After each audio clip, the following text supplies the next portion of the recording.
बोल सियापति रामचंद्र की, पवन सुत हनुमान की, उमापति महादेव की। बोलो जी भाई सब संतन की, सनातन धर्म की, गौ माता की, भारत माता की, भारत माता की, छत्रपति शिवाजी महाराज की।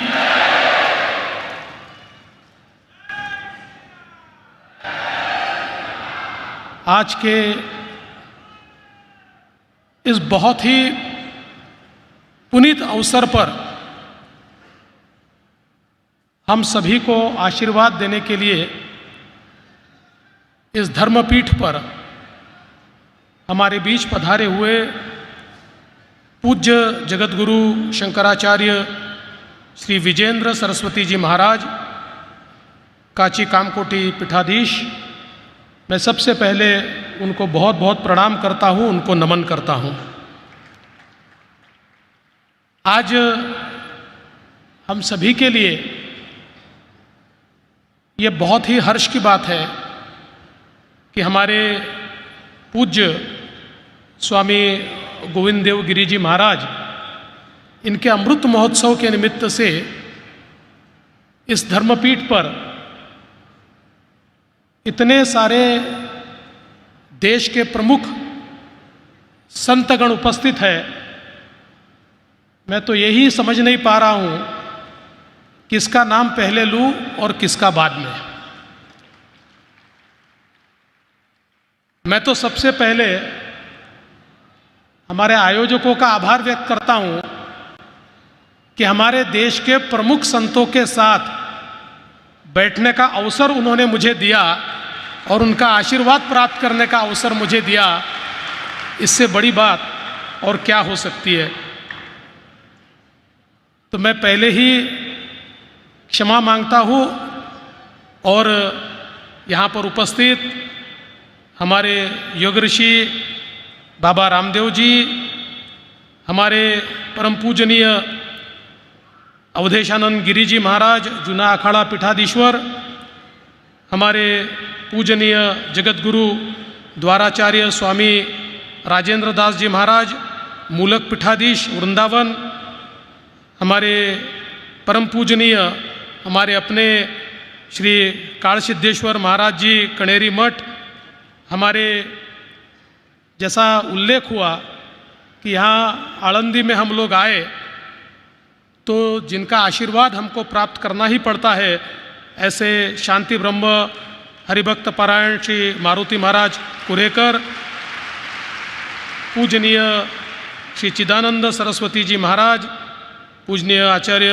बालकृष्णन जी महाराज, पूजनीय साध्वी भगवती देवी जी, हमारे सभी के बहुत ही पूजनीय और बहुत ही लाडले आदरणीय भाई श्री आदरणीय पूजनीय रमेश भाई ओझा, हमारे साथ यहाँ पर मंच पर उपस्थित हमारी उमाते खापरे, बाला भाऊ भेगड़े, हमारे अजय भूतड़ा जी, हमारे राजा लुइस जी, सभी मंचासीन महानुभाव और उपस्थित सभी बहनों और भाइयों,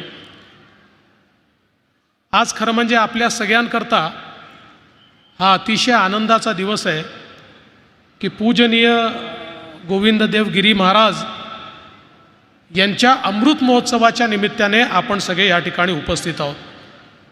आणि आळंदीच्या नगरीमध्ये आपल्या सगळ्यांना माहिती आहे, अलंकापुरी पुण्यभूमी पवित्र, तिथे नांदतो ज्ञानराजा सुपात्र, तया आठविता महापुण्य राशी, नमस्कार माझा श्री सद्गुरु ज्ञानेश्वराशी, अशा या माऊलीच्या भूमीमध्ये आपण सगळे लोक या ठिकाणी एकत्रित आलो आहोत।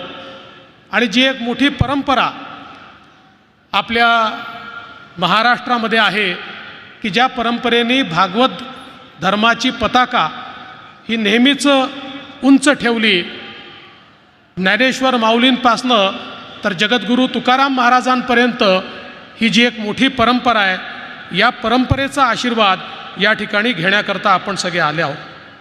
आज खरं म्हणजे इतक्या सगळ्या संतांनी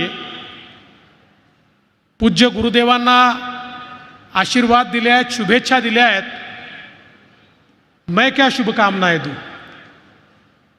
परम पूजनीय शंकराचार्य जी ने शुभकामना देने के बाद मेरे जैसा छोटा व्यक्ति क्या शुभकामना देगा। मैं तो इतना ही कहूँगा कि जो भाई श्री जी ने कहा, आपका जब 100वां जन्मदिन हम मनाए उस समय मंच पर बैठे हुए सभी लोगों का आशीर्वाद हमको प्राप्त करने का अवसर फिर एक बार मिले, यही ईश्वर के चरणों में मैं आपके लिए शुभकामनाएं यहाँ पर देता हूँ। वैसे तो मैं मानता हूँ कि एक इच्छा आपके मन की पूरी हुई और प्रभु श्री राम जी का मंदिर भी तैयार हुआ और राम लला जी के विग्रह की स्थापना और प्राण प्रतिष्ठा भी हुई। पर मैं जानता हूँ कि अभी जब तक प्रभु श्री राम जी के साथ साथ प्रभु श्री कृष्ण जी की प्राण प्रतिष्ठा नहीं होती, तब तक हमको विराम नहीं मिलने वाला। और बाबा विश्वनाथ ने तो अपना चमत्कार दिखा ही दिया है, इसलिए अब उसकी चिंता करने की आवश्यकता हमको नहीं है। पर मैं ये मानता हूँ कि हमारे सनातन संस्कृति को फिर एक बार उन्हीं ऊंचाइयों पर ले जाने के लिए, उसे फिर एक बार प्रतिष्ठित करने के लिए, स्थापित करने के लिए जो एक महायज्ञ चल रहा है, उस महायज्ञ में एक बहुत बड़ी समिधा के रूप में हमारे गोविंद देव गिरी जी महाराज ये सातत्य से काम कर रहे हैं और इसलिए मैं उनका बहुत बहुत यहाँ पर नमन करता हूँ। और मुझे लगता है कि हमारे ट्रस्ट के न्यास के कोषाध्यक्ष के रूप में जिस प्रकार से उन्होंने ये कार्य किया, वैसे तो ये मंदिर प्रभु श्री राम जी का अगर हम कहते तो भारत के 5 लोग मिलकर भी बना देते, लेकिन वो फिर प्रभु श्री राम जी का मंदिर नहीं होता। प्रभु श्री राम जी का मंदिर तो जन जन के माध्यम से बनना चाहिए, इस प्रकार की बात न्यास ने सोची और गुरुदेव के नेतृत्व में करोड़ों करोड़ों लोगों ने अपनी आस्था के साथ इस मंदिर के लिए जो भी संभव था वो दान दिया। और मैं ऐसा मानता हूँ ये सबसे अच्छी बात है, किसी भी सरकार का एक भी पैसा न लेते हुए हमारे रामलला भारत की जनता के माध्यम से अपने स्थान पर बैठे, इससे बड़ा और क्या हो सकता है। वैसे तो गुरुदेव समर्थ रामदास स्वामी के भी भक्त है और रामदास स्वामी जी कहते थे, आम्ही काय कोणाचे खातो तो श्रीरामच आम्हाला देतो। और मुझे ऐसा लगता है कि वही चीज़ आज हमें देखने को मिलती है। हमारे जगतगुरु तुकाराम महाराज हमेशा कहते थे, जगाच्या कल्याणा संतांच्या विभूती देह कष्टविती परोपकारे। आज हम देख सकते हैं ये मंच पर बैठे हुए जितने संत हैं, इन्होंने अपना पूरा जीवन हमारी संस्कृति के लिए, हमारे विचारों के लिए, हमारे मूल्यों के लिए यहाँ पर दिया है। और ऐसे सारे लोग आज एक संत के अमृत महोत्सव पर यहाँ पर पधारे हैं। तो मैं आए हुए सभी संतों का और विशेष रूप से हमारे शंकराचार्य जी का महाराष्ट्र की 12 करोड़ जनता की ओर से बहुत बहुत स्वागत करता हूँ, अभिनंदन करता हूँ।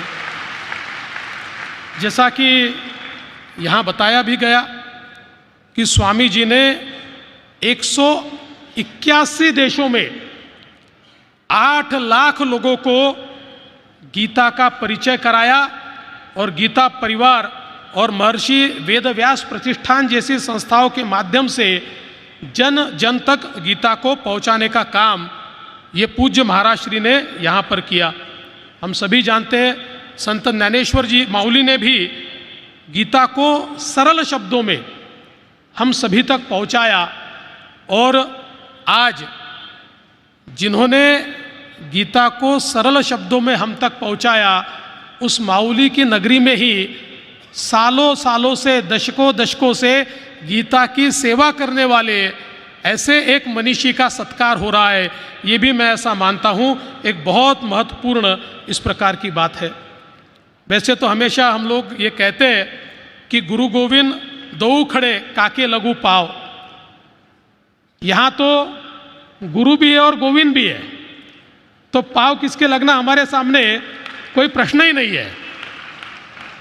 और मैं ऐसा मानता हूँ कि आज कोई भी दुविधा इस प्रकार की हमारे मन में नहीं है। सच तो यह है कि इस पीठ पर आने के बाद मैं क्या कहूँ, ये मेरे सामने दुविधा है। और इतने बड़े सभी हमारे आचार्य यहाँ पर बैठे हुए हैं, उनकी बात भी हम सभी को सुननी है, इसलिए मैं ज़्यादा समय नहीं लूँगा। पर मैं इतना ही कहना चाहता हूँ कि हमारे गुरुदेव जी ने संघ के स्वयंसेवक के रूप में राष्ट्र की चिंता की और एक सन्यासी के रूप में पूरे सृष्टि की चिंता की। इसलिए आज इतने बड़े सारे लोग उनका अभिष्ट चिंतन करने के लिए आए हैं। और शंकराचार्य जी ने जो शायद काची पीठ से किसी को नहीं मिला, इस प्रकार का आशीर्वाद आज पूज्य गोविंद गिरी देव जी को दिया है। इसलिए मैं उनका बहुत बहुत यहाँ पर अभिनंदन करता हूँ।